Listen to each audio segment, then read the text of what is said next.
Good morning, welcome to exam today. મિત્રો 1 November 2025ના relative current અફેર્સની discussion આ વિડીયોમાં આપણે કરવાના છે. છેલ્લે સુધી વિડીયો સાથે બની રહેજો. કરંટ અફેર્સ ઇમ્પોર્ટન્ટ ટોપિક છે, દરેક એક્ઝામમાં પ્રશ્ન પૂછવામાં આવે છે. મિત્રો ટોપિક પર આવીએ. 1 નવેમ્બર 2025 ક્વેશ્ચન નંબર 1 છે. હાલમાં કઈ કંપની $5 ટ્રિલિયન બજાર મૂલ્યવાળી કંપની બની છે? તો રાઈટ આન્સર છે મિત્રો એનવીડિયા. એનવીડિયા $5 ટ્રિલિયન બજાર મૂલ્યવાળી કંપની બની ગઈ છે. $5 ટ્રિલિયન માર્કેટ કેપ ધરાવતી વિશ્વની પ્રથમ કંપની એનવીડિયાના સીઈઓ જેન્સન હુઆંગ વિશ્વના ટોચના 10 અબજપતિઓમાં સામેલ થયા છે. હાલમાં કોણે મેક્સિકન ગ્રાન્ડ પ્રિક્સ 2025 જીતી? તો મિત્રો પ્રશ્ન છે મેક્સિકન ગ્રાન્ડ પ્રિક્સ 2025 કોણે જીતી છે? તો રાઈટ આન્સર છે આમાં મેક્સ વર્સ્ટેપન. કોણે જીતી? સોરી, લેન્ડો નોરિસ. લેન્ડો નોરિસે હાલમાં મેક્સિકન ગ્રાન્ડ પ્રિક્સ 2025 જે છે એ પોતાના નામે કરી. આઈસીસીની ઓડીઆઈ બેટિંગ રેન્કિંગમાં કોણ ટોચ પર રહ્યા છે? તો મિત્રો આઈસીસી એટલે કે ઇન્ટરનેશનલ ક્રિકેટ કાઉન્સિલ, એની સ્થાપના 1909માં થઈ હતી. વર્તમાનમાં એના અધ્યક્ષ જય શાહ છે અને આઈસીસીનું મુખ્યાલય આવેલું છે દુબઈ ખાતે. હાલમાં રોહિત શર્મા આઈસીસીની વન ડે ઇન્ટરનેશનલ બેટિંગ રેન્કિંગમાં ટોચ પર પહોંચી ગયા છે. હાલમાં ગુજરાતના કયા શહેરમાં પ્રથમ આદિવાસી યુનિવર્સિટી શરૂ થઈ? તો મિત્રો એ થઈ છે રાજપીપળામાં. ગુજરાતના રાજપીપળા શહેરમાં પ્રથમ આદિવાસી યુનિવર્સિટી શરૂ કરવામાં આવી. રાજપીપળાના જીતનગર પાસે દેશની પ્રથમ ટ્રાઇબલ યુનિવર્સિટીની કાર્યરત થઈ ચૂકી છે. આ યુનિવર્સિટીના નિર્માણ માટે સરકારે 39 એકર જમીન અને 341 કરોડની ફાળવણી કરી છે. વિદ્યાર્થી મિત્રો, આવનારી તમામ પરીક્ષાઓ માટે એક્ઝામ ટુડેનું લેટેસ્ટ 1 વર્ષનું કરંટ અફેર્સ, જેમાં તમને 1 વર્ષનું current affairs plus 20+ topic wise current અફેર્સની પીડીએફ મળશે. 10,000થી વધારે પ્રશ્નો, ભારત ગુજરાત ઇન્ટરનેશનલ લેવલનું પૂરું કરંટ આવશે. તો પીડીએફ માટે માત્ર ₹200 9510411961 પર ગૂગલ પે, ફોનપે, પેટીએમ કંઈ પણ કરો, સ્ક્રીનશોટ મોકલી આપો. 2 મિનિટમાં પીડીએફ મળી જશે. તમામ પરીક્ષાઓમાં 100% કરંટ અફેર આપણું પૂછાય છે. હાલમાં ભારતે કયા દેશ સાથે 2 મહત્વપૂર્ણ વીજ કરારો પર હસ્તાક્ષર કર્યા? તો મિત્રો રાઈટ આન્સર છે આમાં નેપાળ સાથે. ભારત અને નેપાળે 2 મહત્વપૂર્ણ વીજ કરારો પર હસ્તાક્ષર કર્યા, જે ઉર્જા સહયોગમાં એક ઐતિહાસિક પગલું છે. આ કરારો ભારતના power grid corporation of India limited અને નેપાળ ઇલેક્ટ્રિસિટી ઓથોરિટી અને નેપાળ ઇલેક્ટ્રિસિટી ઓથોરિટી બે નવી 400 kV cross border transmission line બનાવવા અને સંયુક્ત સાહસો સ્થાપિત કરવાનું લક્ષ્ય ધરાવે છે. મિત્રો નેપાળનું કેપિટલ છે કાઠમંડુ, કરન્સી છે નેપાળી રૂપિયા, પીએમ છે સુશીલા કાર્કી અને પ્રેસિડેન્ટ છે રામચંદ્ર પોંડેલ. હાલમાં કયા દેશમાં પુરાતત્વવિદોએ દિલમૂન સભ્યતાનું 4000 વર્ષ જૂનું મંદિર શોધી કાઢ્યું છે? તો પુરાતત્વવિદો દ્વારા દિલમૂન સભ્યતાનું 4000 વર્ષ જૂનું મંદિર ક્યાં શોધવામાં આવ્યું છે? રાઈટ આન્સર છે મિત્રોમાં કુવેત ખાતે. બરાબર. પ્રશ્ન તમને એમ પણ પૂછવામાં આવશે કે હાલમાં ચર્ચામાં રહેલી દિલમૂન સભ્યતા કયા દેશમાં વિકસી હતી? તો કુવેત રાઈટ આન્સર થશે.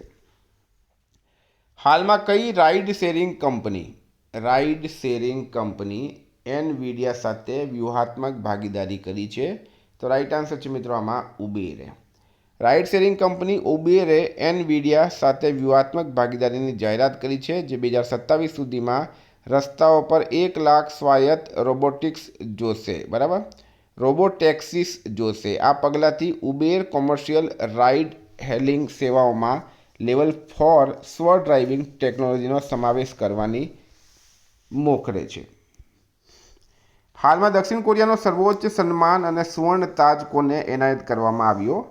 તો રાઈટ આન્સર છે મિત્રો ડોનાલ્ડ ટ્રમ્પને. 29 ઓક્ટોબર 2025ના રોજ દક્ષિણ કોરિયામાં યુએસ રાષ્ટ્રપતિ ડોનાલ્ડ ટ્રમ્પનું સ્વાગત કરવામાં આવ્યું હતું અને તેમને પ્રતિકૃતિ સ્વરૂપે સોનાનો તાજ અને દક્ષિણ કોરિયાનો સર્વોચ્ચ રાષ્ટ્રીય સન્માન ગ્રાન્ડ ઓર્ડર ઓફ મુંગુદ્વાથી નવાજવામાં આવ્યા હતા.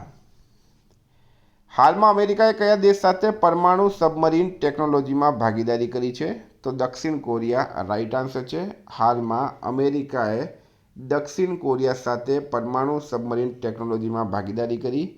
ડોનાલ્ડ ટ્રમ્પે જાહેરાત કરી અમેરિકા પ્રાદેશિક જોખમોનો સામનો કરવા માટે દક્ષિણ કોરિયાને પરમાણુ સબમરીન ટેકનોલોજી ટ્રાન્સફર કરશે. મિત્રો દક્ષિણ કોરિયાનું કેપિટલ છે સિયોલ, કરન્સી છે સાઉથ કોરિયન વોન, પ્રેસિડેન્ટ છે લી જી મ્યુંગ. એક પ્રશ્ન જે સૌથી વધારે પૂછવામાં આવે એ છે મિત્રો કે દક્ષિણ કોરિયા અને ઉત્તર કોરિયા બંનેઓને કઈ રેખા છૂટી પાડે છે, તો એ છે 38 પેરેલલ રેખા. બરાબર, આ ખાસ યાદ રાખવાનું છે તમારે. આદર્શ યુવા ગ્રામ સભા પહેલ તાજેતરમાં ક્યાં શરૂ કરવામાં આવી છે, તો મિત્રો એ ન્યૂ દિલ્હીમાં શરૂ કરવામાં આવી છે. શા માટે કરવામાં આવી, તો પંચાયતી રાજ મંત્રાલયે એક નિવેદનમાં જણાવ્યું આ પહેલનો ઉદ્દેશ્ય ગ્રામસભા સત્રોમાં વિદ્યાર્થીઓને સામેલ કરીને જાહેર ભાગીદારીને મજબૂત બનાવવા અને સહભાગી સ્થાનિક શાસનને પ્રોત્સાહન આપવાનો રહેશે. 6 ફેબ્રુઆરીથી 8 માર્ચ 2026 દરમિયાન આઈસીસી T20 વર્લ્ડ કપ 2026 ક્યાં યોજાશે, તો મિત્રો એ ભારત અને શ્રીલંકામાં યોજાશે. ICC T20 world cup 2026 6 ફેબ્રુઆરીથી 8 March 2026 દરમિયાન ભારત અને શ્રીલંકા દ્વારા સંયુક્ત રીતે યોજાશે. આ ટુર્નામેન્ટમાં કુલ 20 ટીમો ભાગ લેશે. યજમાન ભારત અને શ્રીલંકા ઉપરાંત 2024 T20 વર્લ્ડ કપની ટોચની 7 ટીમો અફઘાનિસ્તાન, ઓસ્ટ્રેલિયા, બાંગ્લાદેશ, ઇંગ્લેન્ડ, દક્ષિણ આફ્રિકા, USA અને વેસ્ટ ઇન્ડિઝ સીધી ક્વોલિફાઈ થશે. હાલમાં કયા દેશે પરમાણુ સંચાલિત અને પરમાણુ શસ્ત્રોથી સજ્જ માનવરહિત જળ ડ્રોન પોસાઇડનનું પરીક્ષણ કર્યું છે, તો આમાં રશિયા રાઈટ આન્સર થશે. રશિયાના રાષ્ટ્રપતિ વ્લાદિમીર પુતિને જાહેરાત કરી કે રશિયાએ પરમાણુ સંચાલિત અને પરમાણુ શસ્ત્રોથી સજ્જ માનવરહિત પાણીની અંદરના ડ્રોન પોસાઇડનું સફળતાપૂર્વક પરીક્ષણ કર્યું છે. બરાબર મિત્રો, રશિયાનું કેપિટલ છે મોસ્કો, કરન્સી છે રશિયન રૂબલ, પ્રેસિડેન્ટ છે વ્લાદિમીર પુતિન. 13 નંબર છે તાજેતરમાં 8મા પગાર પંચના અધ્યક્ષ તરીકે કોની નિમણૂક કરવામાં આવી છે, તો રંજના પ્રકાશ દેસાઈની 8મા પગાર પંચના અધ્યક્ષ તરીકે નિમણૂક કરાઈ. હાલમાં ભારતનું સૌપ્રથમ ગરીબી મુક્ત રાજ્ય કયું બન્યું, તો મિત્રો નીતિ આયોગની નવી રિપોર્ટ મુજબ કેરળ રાજ્ય ભારતનું સર્વપ્રથમ ગરીબી મુક્ત રાજ્ય બનશે. ગુજરાત વિકસિત કહેવાશે. બરાબર, ગુજરાત વિકસિત કહેવાશે અને કેરળ જે છે એ સર્વપ્રથમ ગરીબી મુક્ત રાજ્ય બનશે. નીતિ આયોગના રિપોર્ટમાં ગુજરાત 9મા ક્રમે છે. હાલમાં રાષ્ટ્રીય FPO કોન્ક્લેવ 2025નું ઉદ્ઘાટન કોણે કર્યું છે, તો શિવરાજસિંહ ચૌહાણે. કોણે કર્યું, શિવરાજસિંહ ચૌહાણે રાષ્ટ્રીય FPO કોન્ક્લેવ 2025નું ઉદ્ઘાટન કર્યું.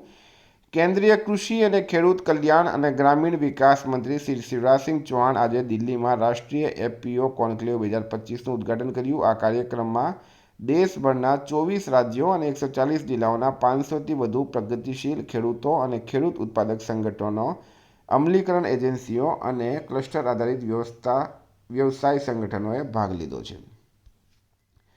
હાલમાં જારી ગ્લોબલ ફાયર વર્ક ઇન્ડેક્સ 2025માં કોણ ટોચ પર રહ્યું છે, તો મિત્રો આમાં ગ્લોબલ ફાયર વર્ક ઇન્ડેક્સ, બરાબર, ગ્લોબલ ફાયર વર્ક ઇન્ડેક્સ 2025 આમાં અમેરિકા ટોપ પર રહ્યું છે. અમેરિકા ટોપ પર રહ્યું છે, રશિયા બીજા નંબરે છે, ચાઇના ત્રીજા નંબરે છે, ભારત મિત્રો ચોથા ક્રમે છે. બરાબર, ભારત આમાં ચોથા ક્રમે છે.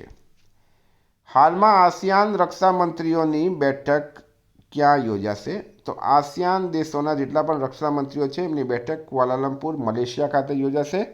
મિત્રો આસિયાનનું પૂરું નામ છે association of south east Asian Nations. તો મિત્રો આ હતા કરંટના પ્રશ્નો. વાત કરીએ આપણે રિવિઝનની. તો 31 ઓક્ટોબર 2025 આપણે આવી ગયા છે રિવિઝન પર. આંતરરાષ્ટ્રીય ઇન્ટરનેટ દિવસ ક્યારે ઉજવવામાં આવે છે, 29 ઓક્ટોબરના રોજ દર વર્ષે. હાલમાં એશિયન યુથ ગેમ્સમાં છોકરીઓની 61 કિલોગ્રામ ફ્રી સ્ટાઇલ ઇવેન્ટમાં ભારતીય કુસ્તીબાજ યશિતાએ કયો મેડલ જીત્યો, ગોલ્ડ મેડલ. હાલમાં સુજીત કાલકલે અંડર-23 વર્લ્ડ રેસલિંગ ચેમ્પિયનશિપમાં ગોલ્ડ મેડલ જીત્યો છે. ગુજરાતના કયા શહેરમાં 100 મીટરથી વધુ ઊંચી 38 ઇમારતોને બાંધકામ માટેની મંજૂરી મળી, અમદાવાદમાં. રાષ્ટ્રપતિ દ્રૌપદી મુર્મુએ કયા એરબેઝ પરથી રાફેલ જેટમાં ઉડાન ભરી હતી, અંબાલા એરબેઝ રાઈટ આન્સર છે. હાલમાં ભારતીય સેનાએ કયા સંગઠન દ્વારા વિકસિત પ્રથમ સ્વદેશી રીતે ઉત્પાદિત SDRSની ખરીદી માટે કરાર કર્યો, DRDO. NCERTએ એડટેક અને સંશોધનને પ્રોત્સાહન આપવા માટે કઈ આઈઆઈટી સાથે MOU પર હસ્તાક્ષર કર્યા? IIT મદ્રાસ રાઇટ આન્સર છે. 72 દેશોએ ઐતિહાસિક સંયુક્ત રાષ્ટ્ર સાયબર ક્રાઇમ કન્વેન્શન પર ક્યાં હસ્તાક્ષર કર્યા છે? હનોઈમાં. હાલમાં પ્રુનેલા સ્કેલ્સનું તાજેતરમાં અવસાન થયું છે. તેઓ અભિનેત્રી હતી. HALએ કયા દેશની કંપની સાથે SJ-100 સિવિલ કમ્પ્યુટર એરક્રાફ્ટ બનાવવા માટે કરાર કર્યો? રશિયા રાઇટ આન્સર છે. હાલમાં ફિક્શન માટે 2025નો ઉર્સુલા કે લે ગુઇન પુરસ્કાર કોણે જીત્યો છે? તો વજ્ર ચંદ્રશેખરને. હાલમાં રામગઢ વિસ્તારી ટાઈગર રિઝર્વમાં સૌપ્રથમ વખત ફિશિંગ કેટ જોવા મળી. તે કયા રાજ્યમાં આવેલું છે? તો મિત્રો એ રાજસ્થાનમાં છે. તાજેતરમાં કોની નવલકથા ફાઇન્ડિંગ હોમ અગેન પ્રકાશિત થઈ છે? રીચા શર્માની. હાલમાં પોલ બિયા કયા દેશના રાષ્ટ્રપતિ બન્યા? તો એ કેમરૂનના રાષ્ટ્રપતિ બન્યા છે. 2025 એશિયા પેસિફિક સિરીઝ સમિટ ક્યાં શરૂ થઈ? એ દુબઈ ખાતે થઈ છે. તાજેતરમાં બાબા બંદા સિંહ બહાદુર સ્મારકનો શિલાન્યાસ કરવામાં આવ્યું છે હરિયાણા ખાતે. મિત્રો ગઈકાલે પ્રશ્ન પૂછાયો, તાજેતરમાં ભારતના 53મા મુખ્ય ન્યાયાધીશ તરીકે કોની નિમણૂક કરવામાં આવી? સૂર્યકાંત શર્મા રાઇટ આન્સર છે. આજનો પ્રશ્ન છે, હાલમાં ક્રિકેટમાં સેવાઓ બદલ કોને નાઇટહુડનો ખિતાબ મળ્યો? એનો જવાબ તમારે કમેન્ટ બોક્સમાં જણાવવાનો. વિદ્યાર્થી મિત્રો, વોટ્સએપ ટેલિગ્રામની લિંક ડિસ્ક્રિપ્શનમાં છે. PDF માટે 9510411961 પર કોન્ટેક્ટ કરો. Thank you. ફરી મળશું. જય હિન્દ, જય ભારત.